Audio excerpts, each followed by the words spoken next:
Assalamualaikum warahmatullahi wabarakatuh. Bismillahirrahmanirrahim.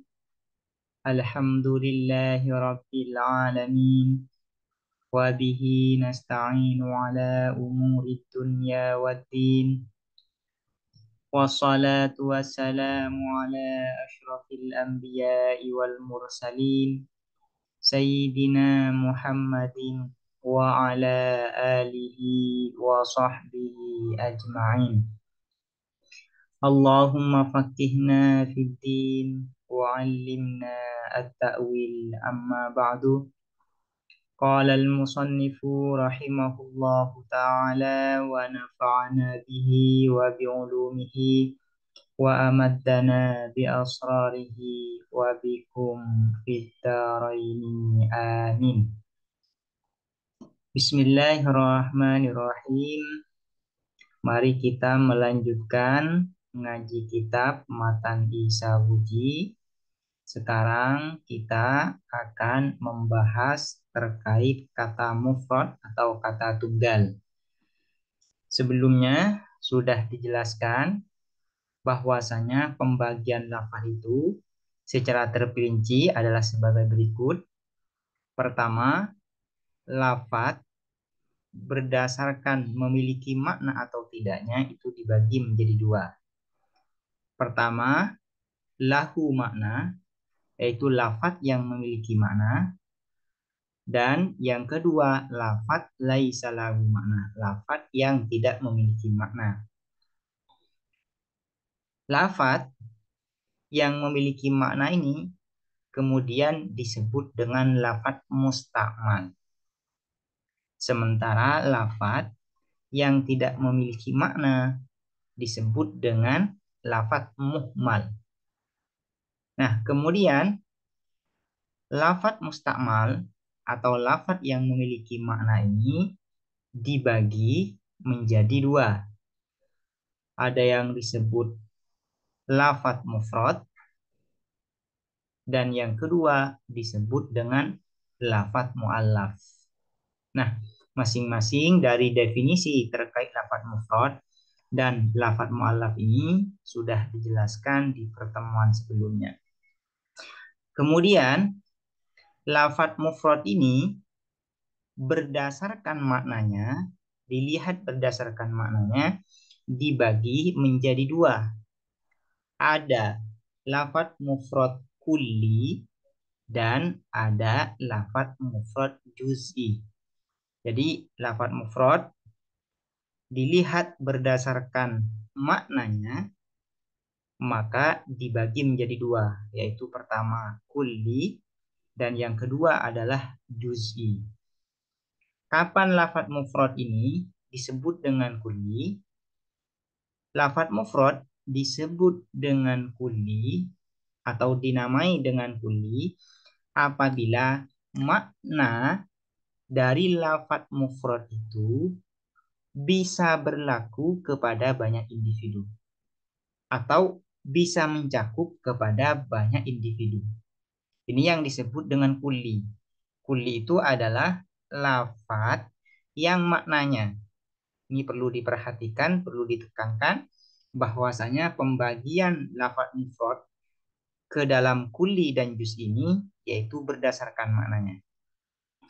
Kapan lafaz mufrad disebut dengan kulli?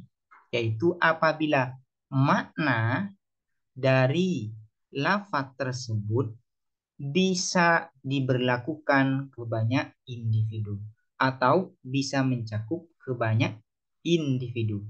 Dengan hanya melihat maknanya tanpa melihat yang lain, misalnya apakah wujud di alam nyata dari makna lafaz itu mustahil atau wajib atau hanya ada satu individu atau hanya ada misalnya satu individu saja, tidak boleh ada yang lain dan semacamnya. Jadi yang perlu ditekankan adalah makna dari lafaz itu sendiri, maknanya, mafhumnya, apabila bisa diberlakukan kepada banyak individu, maka lafadz mufrad itu disebut dengan kulli.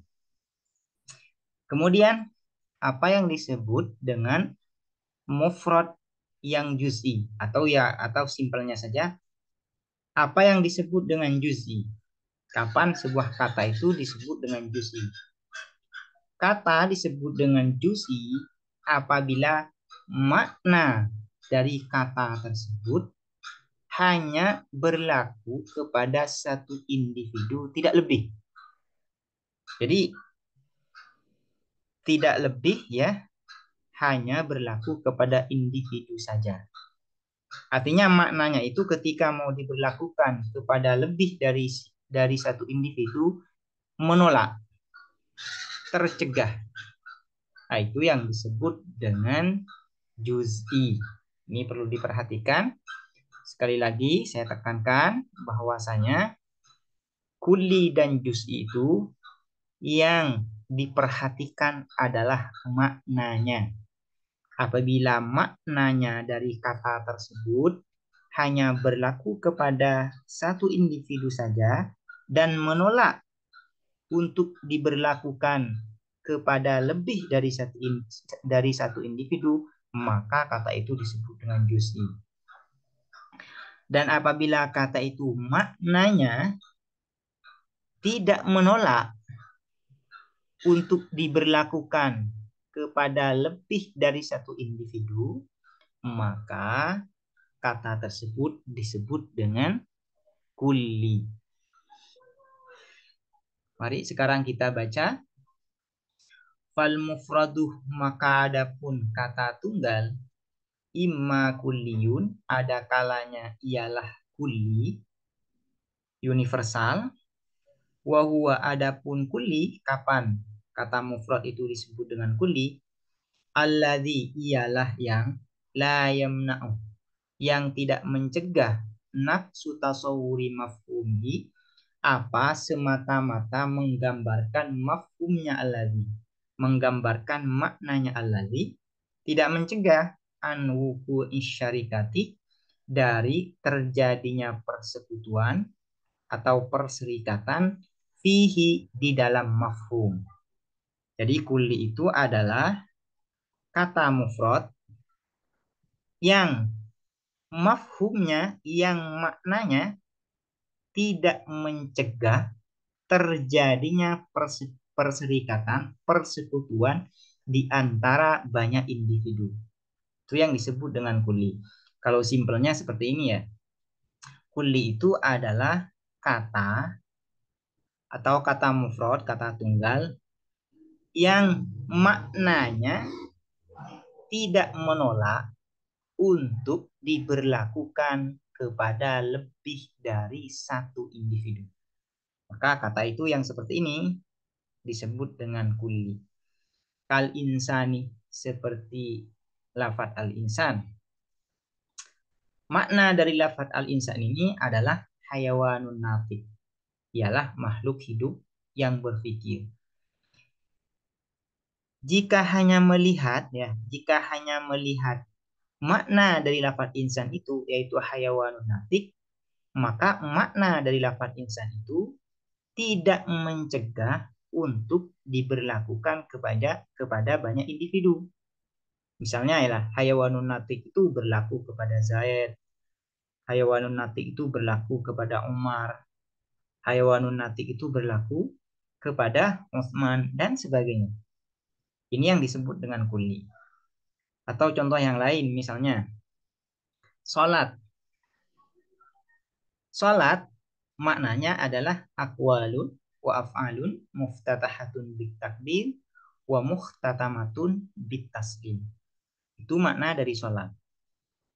Nah, jika melihat makna dari salat ini, maka makna dari salat ini tidak menolak diberlakukan kepada banyak individu. Makna dari sholat itu bisa berlaku kepada sholat zuhur, berlaku kepada sholat asar, berlaku kepada sholat sunnah, berlaku kepada sholat sunnah seperti misalnya sholat Aid dan sebagainya. Itu maka kata Salat ini disebut dengan kulli. Kenapa disebut dengan kulli? Karena maknanya tidak menolak, tidak mencegah untuk diberlakukan kepada banyak individu.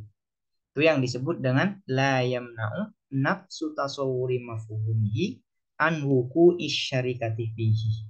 Artinya dengan maknanya saja, melihat makna dari kata itu, dari kata itu tidak menolak terjadinya persekutuan di antara banyak individu. Itu yang disebut dengan kulli. Ini perlu saya ulang-ulang karena ini sebagian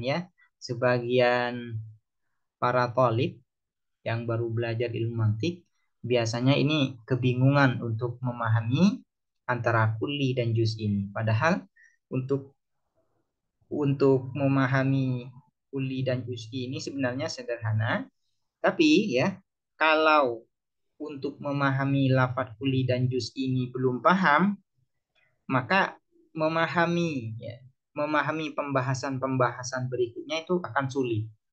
Karena pintu masuk ya, pembahasan-pembahasan ilmu mantik itu pintu masuknya yaitu memahami dengan baik apa itu kulli dan apa itu juz'i. Kemudian wa imma juz'iyun, dan ada kalanya juz'i, ialah juz'i. Juz'i ini partikular. Kapan kata mufrad disebut dengan juz'i? Wa huwa, dan adapun juz'i, alladzi, ialah yang yamna'u, mencegah nafsu tasawwuri mafhumihi, apa semata-mata menggambarkan mafhumnya alladzi andzalik ay anluhu isyarikati fihi.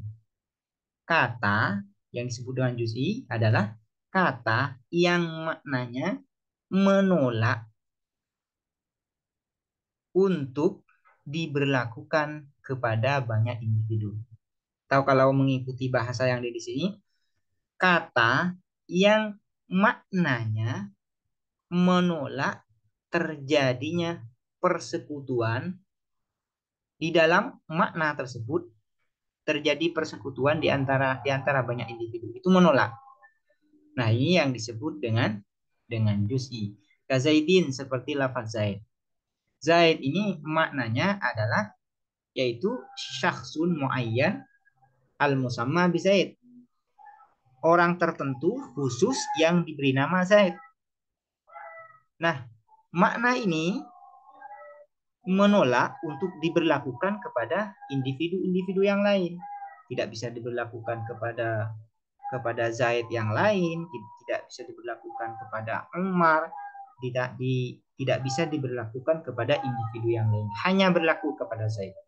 Maka lafaz Zaid ini disebut dengan juz'i karena maknanya menolak untuk diberlakukan kepada lebih dari satu individu. Demikian, semoga dapat dipahami dan bermanfaat. Assalamualaikum warahmatullahi wabarakatuh.